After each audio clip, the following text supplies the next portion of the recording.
Mes amis, bonsoir. Je ne vais pas vous vendre un évangile à l'eau de rose, où tout va bien, c'est le monde des bisounours. Non, ce n'est pas ça la vie chrétienne, mes amis. Il y a des combats qui appartiennent à Dieu, et c'est à lui de les livrer, à notre place.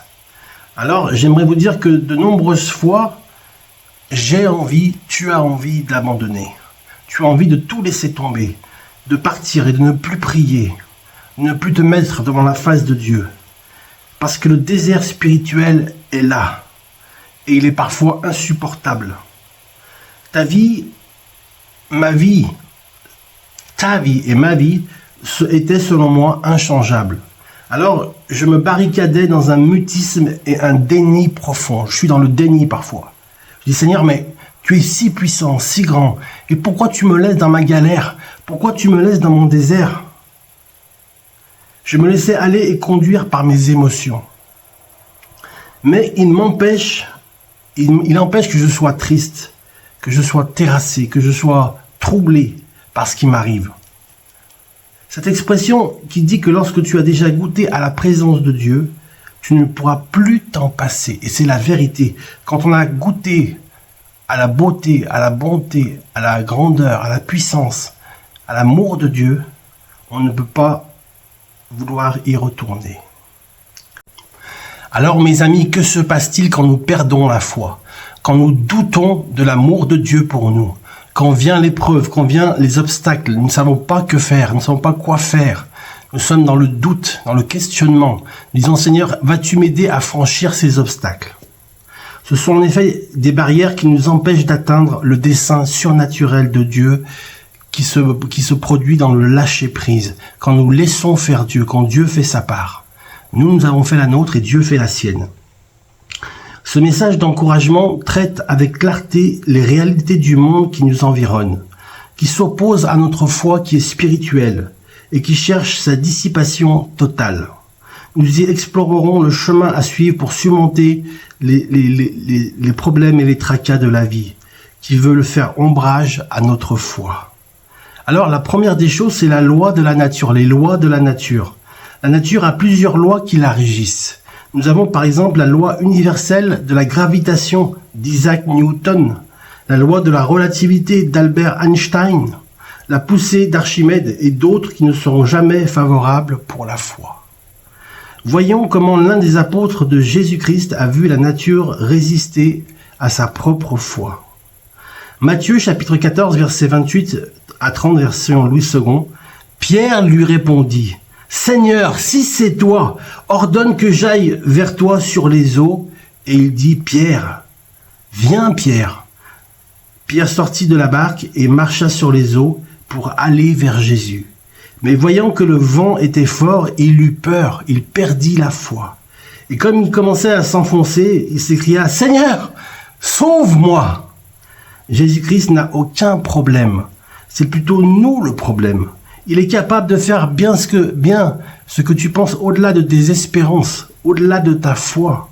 Il est capable de nous donner tout ce que nous lui demandons avec foi, avec le zèle de l'évangile, avec le secret de nos cœurs, et avec tout ce que nous avons dans nos cœurs, Dieu le reçoit. Il sait bien ce que nous avons besoin. Amen. La question de Pierre nous laisse entendre le sentiment qui l'animait à ce moment-là. Dieu sait ce que nous avons besoin, avant même que nous lui demandions. Certains pourraient le qualifier de fou, mais nous pensons que la foi dépasse même la folie, parce qu'un véritable fou ne pourrait pas courir un pareil risque. Il met sa vie en danger, il met sa vie en jeu. Marcher sur les eaux.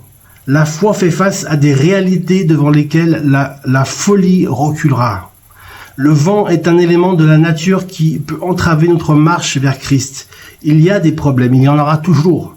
Des difficultés, il y en aura toujours qui surgissent dans nos vies, non seulement pour tester notre foi, mais aussi pour nous empêcher d'atteindre nos objectifs. Marcher comme Christ. Les lois de la nature nous réclament, nous attirent vers le bas et nous dominerons tant que notre foi est faible. Le Seigneur a dit, j'ai prié pour que ta foi ne défaille pas, Pierre. Et sa foi a défailli quand même. Si la dimension de notre foi est inférieure à la dimension des lois de la nature, le monde nous engloutira. Les hommes qui dominent le monde, ce ne sont pas ceux qui détiennent des armes atomiques qui peuvent appuyer sur le bouton de l'arme nucléaire. Ce sont plutôt ceux qui ont la foi en Jésus-Christ. Car il est écrit dans 1 Jean au chapitre 5 et au verset 4, version 1 seconde. Et la victoire qui triomphe du monde, c'est notre foi. La foi est la victoire qui triomphe du monde. Amen. Alléluia, gloire à Dieu et grâce à Dieu. On ne peut pas vaincre le monde sans la foi. Notre foi face à la nature ne se trouve pas en dehors de la foi, mais dans la foi. Toute victoire acquise dans le monde en dehors de la foi est éphémère et fragile. Elle repose sur l'œuvre humaine, alors qu'elle devrait reposer sur l'œuvre de Dieu dans le secret de notre cœur. Amen. Et parfois nous avons la peur de l'échec. La peur est un sentiment négatif qui nous empêche d'arriver là où Christ est, de parler comme lui, de réagir comme lui, de voir comme lui, de prier comme lui. Il est impossible de devenir disciple de Jésus sans la foi. Un disciple de Christ n'est pas seulement un proclamateur, un ambassadeur de l'Évangile, mais il est également un expérimentateur de la foi. Lui-même est tenté, lui-même est éprouvé. Sa foi est éprouvée. Il vit ce qu'il proclame. Il a les paroles et il a aussi les actes. Amen. Des paroles et des actes. C'est très important de montrer l'exemple et aussi de ne pas avoir peur de l'échec qui paralyse tout dans la vie. Les facultés intellectuelles, spirituelles, morales, autrement dit, aucune qualité ne peut briller dans ce monde si elle est habitée par le sentiment d'échec. Mon père me disait, Samuel, sois positif, sois optimiste, jamais négatif. Optimiste, toujours. Il y a des solutions à tous les problèmes. Amen. Et si ce serait avec le Seigneur en plus, si le Seigneur est là, tous les problèmes peuvent être résolus par la foi. La peur est une clé qui ferme la porte du paradis de Dieu sur terre. Elle empêche le paradis de descendre sur la terre. Les peureux, les craintifs, ne verront pas et ne vivront pas dans le paradis de Dieu sur terre. Amen. La peur de l'échec produit la mort de notre foi, la mort spirituelle. Elle veut nous vider de celle-ci pour nous conduire à sa guise vers la catastrophe. C'est toujours la catastrophe. Certains chrétiens, voilà, comment ça va aujourd'hui? C'est la catastrophe. Il n'y a rien qui va. La peur ne sera jamais d'accord avec la foi. Elle la combattra jusqu'à la dernière énergie, jusqu'au dernier souffle. L'homme le plus malheureux au monde est celui qui n'a pas peur sans Christ.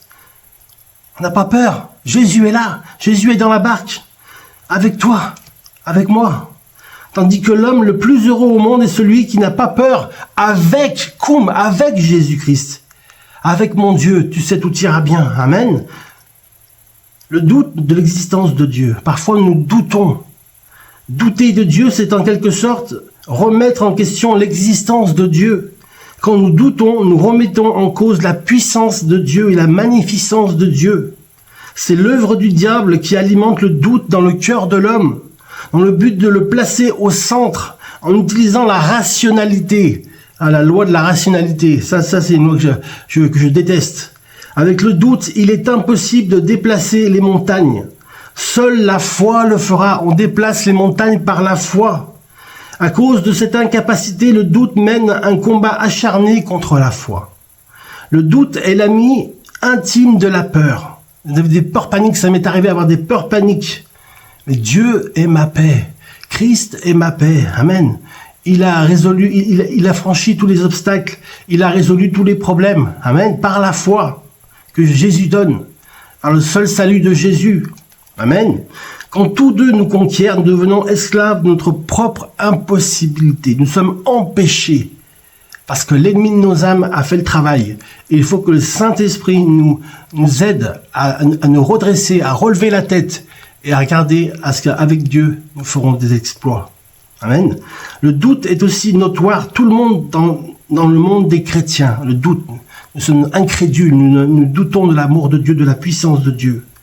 Ils prient et écoutent la parole de Dieu tous les jours, mais ils sont conquis par l'esprit du doute, par l'esprit du malin, par l'esprit de ce monde. Or, si l'Église commence à douter, en quoi est-elle l'épouse de Christ? Si l'Église n'a plus de foi, Elle s'apparente à toutes les autres organisations humaines. C'est donc la foi qui l'en différencie. Voici la raison pour laquelle l'Église n'a pas le droit de douter. La modernité. D'aucuns ne pouvaient imaginer que la modernité dans son essence mènerait un combat farouche à la foi. Aujourd'hui, en 2026, lorsque nous parlons de foi, on nous taxe d'archaïque et d'anachronique, de hors du temps. Le monde actuel ne laisse aucune place à la foi. Caractérisé par la rapidité, l'instantanéité, c'est du jetable, tout est jetable aujourd'hui, même l'évangile est jetable. Tout se fait avec une intention d'occulter la foi. Et pourtant la Bible déclare dans Romains au chapitre 12 et au verset 2, version 1000 secondes, « Ne vous conformez pas au siècle présent, mais soyez transformés par le renouvellement de l'intelligence, afin que vous discerniez quelle est la volonté de Dieu, ce qui est bon, agréable et parfait. » L'une des raisons, mes amis, pour lesquelles la parole de Dieu nous interdit de nous accommoder au siècle présent est que la main du diable est souvent derrière des choses dites modernes. Toutefois, la non-conformité n'exclut pas une utilisation diligente de la modernité. Oui, je me rappelle, c'est important. Internet, ça fait beaucoup de mal, mais ça peut faire aussi beaucoup de bien. Et c'est l'objet de ce message, de vous encourager à marcher par la foi, avec les armes de la foi, comme Dieu nous le demande, comme Dieu nous le commande. Parce que Dieu est avec nous. Et si Dieu est avec nous, qui sera contre nous? Personne. Nous savons tous que la foi ne joue pas sur le terrain de la facilité, de la possibilité. C'est plutôt sur le terrain des difficultés que la foi se met en relief. C'est quand nous appelons au secours que le Seigneur nous tend la perche. Mais la foi n'est pas un bâton. La foi est essentielle et déterminante dans la vie d'un homme et d'une femme. Il peut changer ta vie. Il peut changer complètement ta vie, la transformer. Somme toute, pour vaincre ses ennemis, nous devons mettre dans nos têtes que la foi en Jésus-Christ se place au-dessus des lois de la nature, notre condition humaine. La peur de l'échec ne résiste pas. La foi s'exprime avec sincérité, dans un cœur vrai et sincère qui reçoit la parole de Dieu comme une bonne semence. Le doute se dissipe du moment que l'on persévère dans la foi, dans la proclamation de la parole de Dieu. Et il est même possible que la modernité se fasse au service de la foi. Oui, mes amis, utilisons les moyens modernes, technologiques, pour annoncer l'évangile là où nous sommes, avec les moyens que nous avons. Car Dieu est amour, ce qu'il dit, sa main l'accomplit. Et il fait toutes choses bonnes en son temps. Alors je vous salue bien ce soir et je vous dis, n'oubliez pas qu'avec Dieu, tout est possible. Gloire, honneur, puissance à Jésus. Amen.